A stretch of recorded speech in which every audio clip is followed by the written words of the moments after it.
Quimera Audiolivros apresenta Magnetismo Espiritual, um livro de Michaelos, capítulo 28.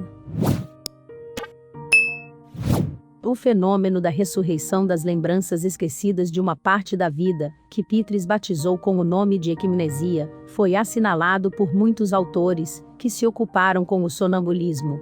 Diz Richet: se a memória ativa é profundamente perturbada, em compensação a memória passiva é exaltada.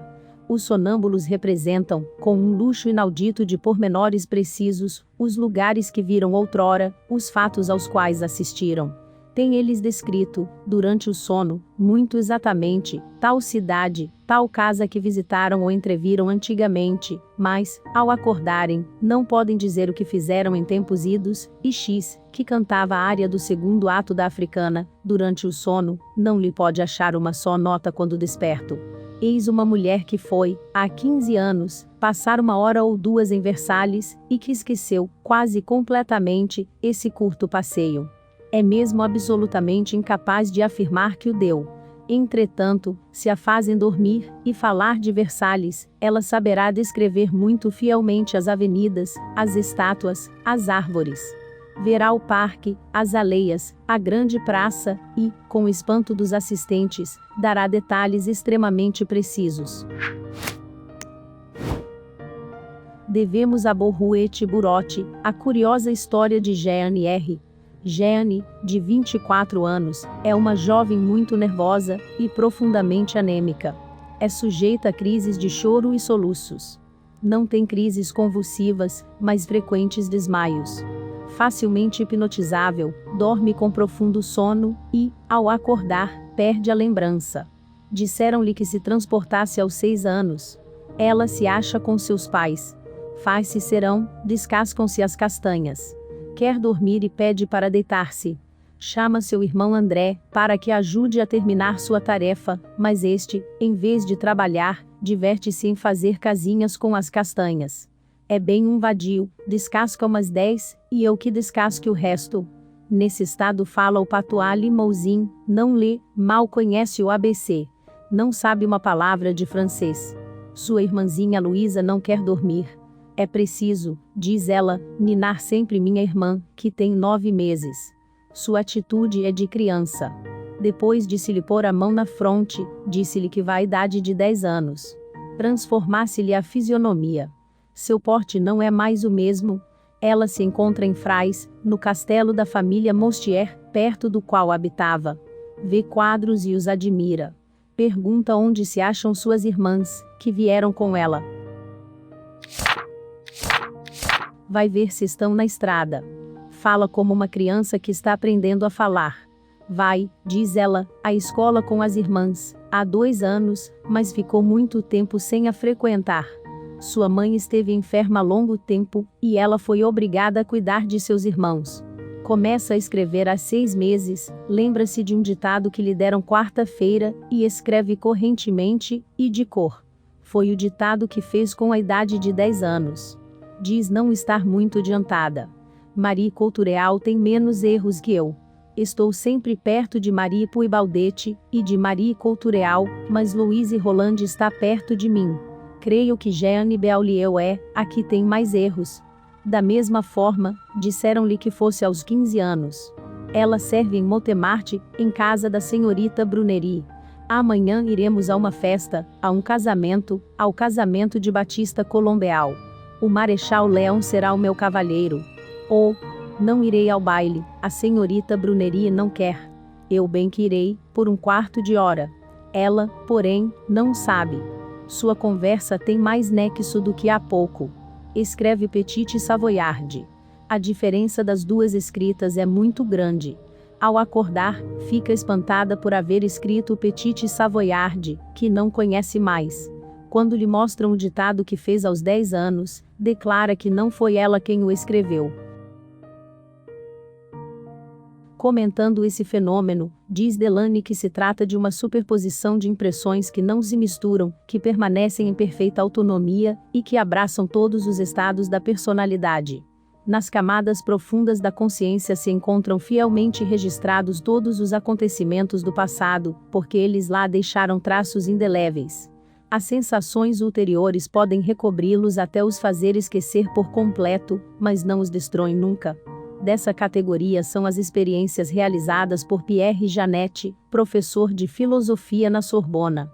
Diz ele: pode-se fazer que o paciente represente todas as cenas da própria vida, e verificar, como se voltássemos a cada época, os pormenores que ele acreditava completamente esquecidos, e não os podia contar. Leonie ficou 2 horas metamorfoseada em menina de 10 anos e revivia sua existência, com vivacidade e alegria estranhas, gritando, correndo, chamando a boneca, falando a pessoas de quem não mais se lembrava, como se a pobre mulher tivesse tornado, de fato, aos 10 anos. Apesar de estar, neste momento, anestesiada do lado esquerdo, retomava sua sensibilidade completa, para representar aquele papel. As modificações da sensibilidade e dos fenômenos nervosos, por uma sugestão desse gênero, dão lugar a singulares fenômenos. Eis uma observação, que parece um gracejo, mas que é exata e, em realidade, bastante fácil de explicar.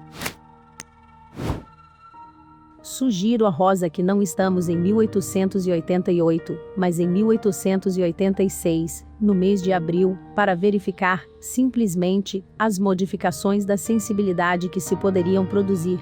Dá-se, porém, um acidente bem estranho. Ela geme, queixa-se de fadiga e de não poder caminhar. Que tens? Nada, mas em minha situação. Que situação? Ela me responde com um gesto. O ventre se lhe havia entumecido de repente, e distendido por um acesso súbito de timpanite histérica. Eu a tinha levado, sem o saber, a um período de sua vida em que estivera grávida. Foi preciso suprimir a sugestão, para que cessasse essa situação. Estudos mais interessantes foram feitos com Maria, por esse meio. Pude, trazendo-a, sucessivamente, a vários períodos de sua existência, verificar os estados diversos da sensibilidade pelos quais ela passou, e as causas de todas as modificações. Assim, ela está agora cega da vista esquerda e declara, que o esteve desde que nasceu. Se a conduzimos à idade de 7 anos, vemos que ainda está insensível da vista esquerda. Mas, se lhe sugerem que ela só tem 6 anos, percebe-se que vê bem de ambos os olhos, e pode-se determinar a época, e as circunstâncias muito curiosas, em que perdeu a sensibilidade da vista esquerda. A memória realizou automaticamente um estado de saúde, de que a paciente não tinha conservado a menor lembrança. Do mesmo gênero é também a experiência realizada por de Rochas com a médium senhorita Maria Majo, filha de um engenheiro francês. Posta em sonambulismo, a médium retorna à encarnação anterior, em que se chamava Lina, na época de sua gravidez. A médium chora, torce-se, agarra-se à sobrecasaca do senhor de Rochas, enquanto os seios apresentam, na realidade, volume maior que de ordinário. A médium se queixa de dores. De repente sossega e diz: está pronto. A criancinha nasceu. Lina teve o seu bom sucesso. Em uma época, diz Delany, em que não se conheciam as experiências sobre a regressão da memória, já ensinava Kardec que, no espaço, o espírito pode ser magnetizado, como na Terra, e por esse modo reconquistar a plenitude de uma memória integral. E cita o seguinte fato publicado na Revue Spirit, página 175. Trata-se do espírito de um médico muito estimado, o Dr. Caileu. Conta ele, pelo médium Morim, que, apesar de ter saído, havia muito, da perturbação, achou-se um dia em um estado semelhante ao de um sono lúcido. Diz ele: quando meu espírito experimentou uma espécie de entorpecimento, achava-me, de alguma sorte, magnetizado pelo fluido de amigos espirituais. Devia daí resultar uma satisfação moral que, explicam eles, é a minha recompensa, e, além disso, um estímulo a que continue na estrada que segue meu espírito, há muitas existências já. Eu estava, pois, adormecido por um sono magnético espiritual. Vi o passado formar-se em um presente fictício. Reconheci individualidades desaparecidas no correr dos tempos, e que não tinham sido mais que um e único indivíduo. Vi um ser começar uma obra médica, outro mais tarde continuar a obra apenas esboçada pelo primeiro, e assim por diante. Cheguei a ver, em menos tempo do que vos estou a falar, formar-se no decorrer das idades, aumentar e tornar-se ciência, o que, no princípio, não passava dos primeiros ensaios de um cérebro ocupado com o estudo do alívio do sofrer humano. Vi tudo isso, e quando cheguei ao último destes seres que tinham trazido, sucessivamente, um complemento à obra, reconheci-me então. Aí tudo se apagou, e voltei a ser o espírito, ainda atrasado, do vosso pobre doutor. O coronel Albert de Rochas estudou o fenômeno da regressão da memória através de experiências realizadas com 18 sonâmbulos, no período de 1893 a 1910, descrevendo minuciosamente a imensa série de sessões, que foram enfeixadas em seu livro Les Vies Successives, um alentado volume de 500 páginas, com numerosos detalhes. Citaremos resumidamente apenas o caso de Mi Trinchante, médium de cerca de 40 anos de idade, que tinha faculdade de provocar o fenômeno da escrita automática. Posta em estado sonambúlico, de Rochas provocou a regressão da memória por meio de sugestões. Tendes 25 anos, 10 anos, êxito absoluto. Ela toma a expressão, e faz os gestos da idade correspondente. À idade de 1 ano, ela ensaia transformar o dedo do magnetizador em chupeta, antes do seu nascimento, encontra-se em perturbação. A princípio, não se lembra de ter vivido. Depois, recorda-se de ter sido uma jovem árabe, cuja vida terminou aos 20 anos de idade por um assassínio. Fora apunhalada por um ladrão. A mentalidade então dessa jovem árabe era completamente absorvida pelos vestidos e pelos seus cavalos, pois era riquíssima. Antes dessa vida de jovem árabe, ela vivera, há mais de 1000 anos, em Nápoles, em companhia de uma senhora, que era sua grande amiga, e que, desencarnada, continuava ainda a protegê-la. Fora essa amiga quem a impelira a procurar o senhor de Rochas, em Paris. Somente uma sessão havia sido realizada com Mi Trinchante. Alguns meses depois, ela escreveu ao senhor de Rochas a seguinte carta: recordais as experiências de regressão da memória, que realizastes comigo por meio do sono magnético. Vossas perguntas me levaram a dizer-vos que, em uma existência anterior, havia habitado a África, onde fora assassinada por um golpe de punhal. Narrei a minha mãe, esboçando um sorriso, essa comunicação. Qual não foi minha surpresa quando ela me respondeu que, durante minha primeira infância, queixava-me muitas vezes de experimentar a sensação brusca de uma punhalada, sensação inexata, evidentemente, para minha vida atual, mas que poderia ter certa relação com o assassínio, de que teria sido vítima em uma existência anterior. Acrescentarei, como circunstância interessante, que um espírito amigo, engenheiro e homem digno, a quem tive a ideia de falar de minha existência anterior, e do assassínio de que teria sido vítima, ao mesmo tempo do país que teria habitado, respondeu-me. O espírito de um dos meus amigos, Charles Carlier, disse-me que vos conhece muito bem, e de vos ter outrora conhecido na Arábia. Isso me foi dito da forma mais categórica e mais positiva. Passemos a uma outra classe de fenômenos, a que tivemos oportunidade de nos referir anteriormente. É a que se refere à transmissão das sensações e dos estados emotivos, que tanto pode ocorrer do magnetizador ao paciente, como deste àquele, como efeitos reflexo-magnéticos, como ainda as pessoas postas em relação com os sonâmbulos. La Fontaine transcreve um curioso folhetim do Sr. Lebrun com o título Transmissão das dores de uma pessoa a outra, em que vem narrado o seguinte fato. Há dias encontrei 2 poetas e um prosador. E como a praxe, quando se fala de magnetismo, manda que sejam citados os nomes, direi que os poetas eram os senhores Adolfo Mathieu e Van Asselt, e o prosador o senhor Deschamps. O primeiro e o último eram 2 incrédulos obstinados. Van Asselt já estava muito adiantado no caminho da fé, era um catecúmeno que só desejava esclarecer-se completamente. Fui buscar os meus 3 homens à rua, diz Carmes. Eu prevenira o senhor Montius, o magnetizador, que se encontrava em sua residência, já em companhia de uma sonâmbula. Imediatamente, o operador pôs mãos à obra. A estranheza da mímica do magnetismo fez rir interiormente os dois incrédulos. Quanto ao Sr. Van Asselt, estava grave e pensativo como uma meditação de Lamartine. O Sr. Montius, percebendo isso, concebeu logo uma opinião favorável do poeta, e quis fazer com ele uma experiência. Nesse interim, a sonâmbula queixou-se de uma violenta dor de cabeça que lhe ocorrera subitamente. O magnetizador sorria com um ar de satisfação. Perguntaram-lhe qual o motivo desse misterioso sorriso. Na verdade, respondeu ele, fui eu quem lhe transmiti propositadamente a dor de cabeça. Os incrédulos riram-se.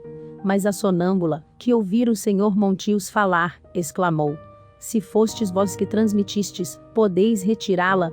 Retirai, pois, a dor. Desejo que a retireis. Um instante, disse o Sr. Montius.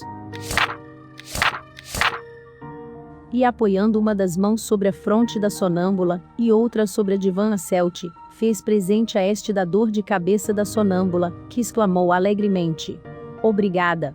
Minha dor de cabeça já passou. Sim, ela passou, mas veio para mim. Exclamou vivamente o Sr. Van Asselt com a fisionomia transtornada.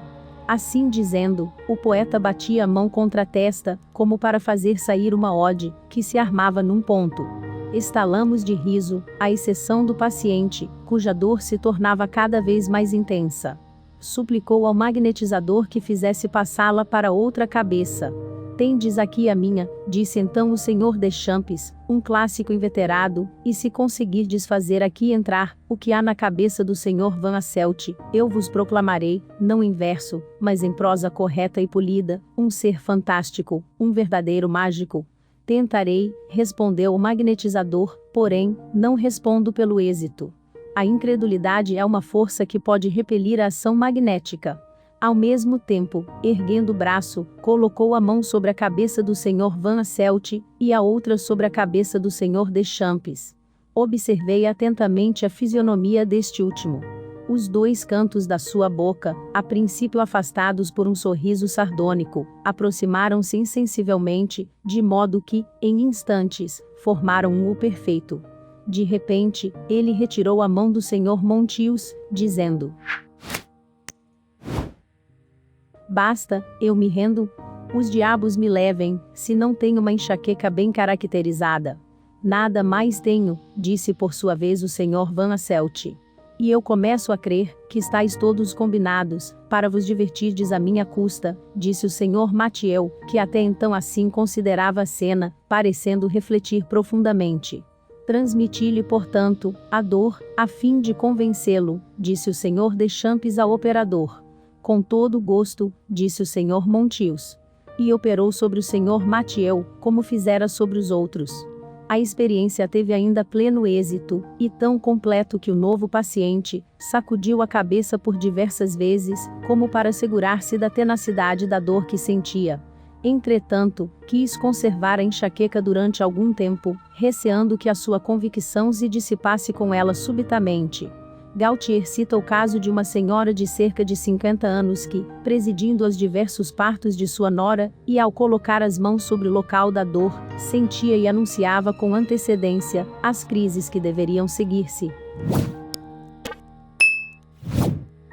Tópicos abordados: magnetismo espiritual, passes espirituais, passes magnéticos, energia espiritual, magnetismo animal, magnetismo e espiritismo, espiritismo, magnetismo, estudo do espiritismo, estudar espiritismo, sonambulismo, encarnação anterior, médium, regressão de memória, sono lúcido, amigos espirituais, sono magnético, regressão da memória, existência anterior. Quimera Audiolivros traz mais esta incrível obra, Magnetismo Espiritual de Michaelos, obra que fala sobre os passes espirituais e passes magnéticos, a energia espiritual e o magnetismo animal. Uma ótima obra para o estudo do magnetismo e espiritismo, importante para quem quer estudar espiritismo a fundo, e também o magnetismo. O estudo do espiritismo agradece.